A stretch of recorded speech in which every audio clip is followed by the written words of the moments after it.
कानपुर, दिन में चहल पहल, रात में रहस्यमय सन्नाटा। अनवरगंज रेलवे स्टेशन के पास खड़ा है बंगला नंबर 128, एक ऐसी इमारत जो वक्त में थमी हुई लगती है। इसकी अंधेरी खिड़कियां खोखली आंखों जैसी हैं, जो उस दुनिया को घूरती हैं जिसने अब इस ओर देखना छोड़ दिया है। रात गहराती है, आखिरी ट्रेन जा चुकी है और एक गहरा सन्नाटा पूरे इलाके में छा जाता है। लेकिन क्या ये सच में खामोश है? स्थानीय लोग कहते हैं अगर आप ध्यान से सुने तो बंगले की सांसें सुन सकते हैं। वे फुसफुसाहटों की बात करते हैं, हल्की आवाजें जो टूटी खिड़कियों और झाड़ियों से बाहर रेंगती महसूस होती हैं। ये भूले हुए वक्त की गूंजें हैं, बेचैन आत्माओं की फुसफुसाहटें जो यहाँ से जाने को तैयार नहीं। हर ईंट में एक गहरा अनकहा दुख समाया है। इसका पेंट उखड़ चुका है, गेट जंग लगे हैं, मगर इसकी मौजूदगी अब भी भारी है। रात में वहां से गुजरने वाले लोग अपने कदम तेज कर लेते हैं, नजरें फेर लेते हैं। बंगला एक खामोश कहानीकार है जिसकी दास्तान मोहल्ले के सामूहिक डर में रच बस गई है। जब पूरा शहर सो जाता है, बंगला नंबर 128 जागता रहता है, एक रहस्य की रखवाली करता हुआ जिसे आज तक कोई पूरी तरह सुलझा नहीं पाया। कभी ये बंगला बच्चों की हंसी से गूंजता था। यहाँ एक स्कूल था जहाँ भविष्य गढ़ा जाता था। सुबह की घंटी, छुट्टी की शोरगुल, यही इसकी पहचान थी। लेकिन वक्त बदला, स्कूल बंद हो गया और इमारत वीरान होती गई। कुछ समय के लिए एक परिवार यहाँ रहा, लेकिन उनकी कहानी दुखद थी। सामूहिक आत्महत्या की अफवाहें फैल गईं। कोई कहता है परिवार आर्थिक तंगी से जूझ रहा था, कोई किसी गहरे दुख की ओर इशारा करता है। उस घटना के बाद बंगला कभी पहले जैसा नहीं रहा। दुख इसकी नींव में घर कर गया। नए लोग आते, लेकिन डर के मारे जल्दी भाग जाते। अजीब घटनाओं की शिकायतें आम थीं। स्कूल की हंसी अब सिसकियों में बदल गई थी। बंगला डरावना और रहस्यमय बन गया।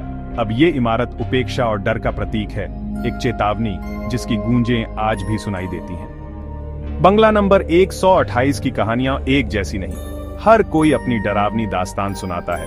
सबसे आम है बच्चों की आवाजें, लेकिन ये हंसी नहीं बल्कि सिसकियां हैं। लोग कहते हैं रात के सन्नाटे में एक छोटी लड़की की मां को पुकारने की आवाज आती है। कुछ ने सफेद साड़ी वाली औरत को बालकनी या खिड़की के पास देखा है, हमेशा धुंधली, कभी साफ नहीं। क्या ये वही मां है जिसका परिवार दुखद अंत का शिकार हुआ? कोई नहीं जानता। बंगले के पास जाने वाले लोग अचानक तापमान गिरने या गर्दन पर ठंडी सांस महसूस करने की बात करते हैं। ये सिर्फ अजनबियों की बातें नहीं, रिक्शा चालक, पुलिस वाले, सब ने कुछ न कुछ महसूस किया है। ऊपर के कमरे में अपने आप हिलती कुर्सी, बिना बिजली के जलती बुझती लाइटें, हर कहानी डर की परत और मोटी कर देती है। क्या ये सब कल्पना है या सचमुच कोई रहस्यमय साया यहाँ मौजूद है? इतनी कहानियां सुनकर इन्हें अफवाह मानना आसान नहीं।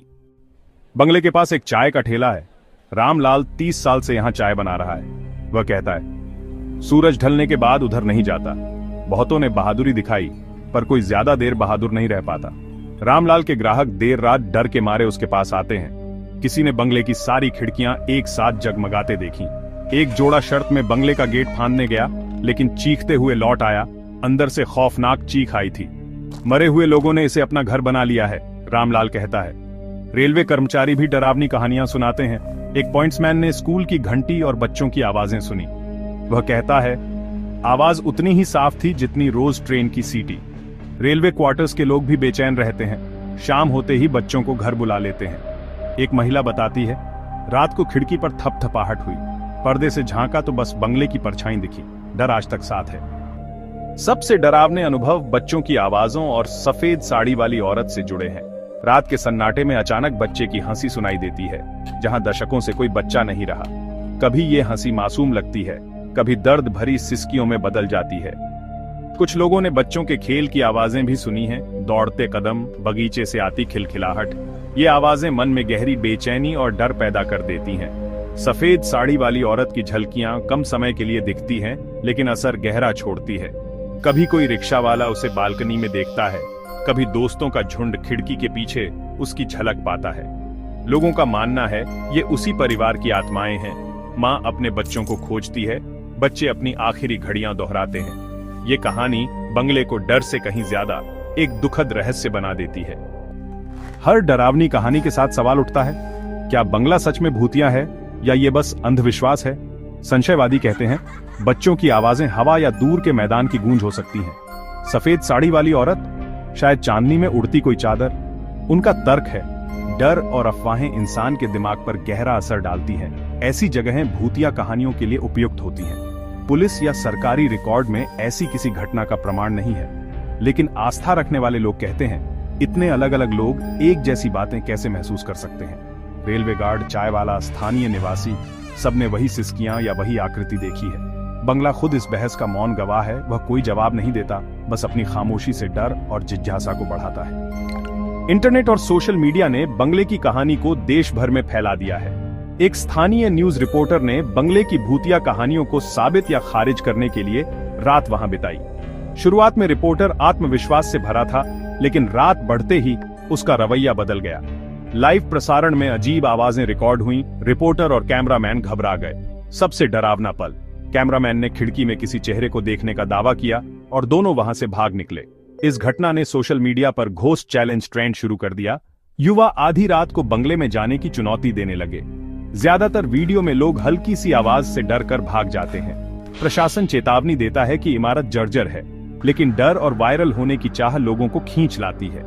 अब बंगला सिर्फ लोकल डरावनी जगह नहीं, बल्कि डार्क टूरिस्ट डेस्टिनेशन बन चुका है, जहां हर कोई खुद को हीरो मानने चला आता है। तो आखिर बंगला नंबर 128 की सच्चाई क्या है? इतनी कहानियों और बहसों के बावजूद कोई ठोस जवाब नहीं। क्या यह सचमुच दुखी आत्माओं का घर है, या बस एक पुरानी इमारत जिसका अतीत सामूहिक कल्पना को हवा देता है? न कोई सरकारी जांच, न वैज्ञानिक पड़ताल, कहानी किस्सागो और चश्मदीदों के हवाले है। यही तथ्यों की कमी इस रहस्य को जिंदा रखती है। बंगला अब शहर के डर का भंडार बन गया है। इसकी असली ताकत उसके अनजानेपन में है, न कि झांक तथ्यों में। शायद सच्चाई अंधविश्वास और डरावनी सच्चाई के बीच के धुंधले इलाके में छुपी हो सकता है पुराने दुख ने उस जगह पर एक मानसिक छाप छोड़ दी है, जिसे संवेदनशील लोग महसूस कर लेते हैं। बंगला मिसाल है कि कुछ रहस्य शायद कभी सुलझने के लिए नहीं होते, उनकी असली ताकत हमें सोचने और डर महसूस कराने में है। बंगला नंबर 128 की कहानी अब भी अधूरी है। वह रेलवे ट्रैक के किनारे आज भी खड़ा है, अपने राज छुपाए हुए।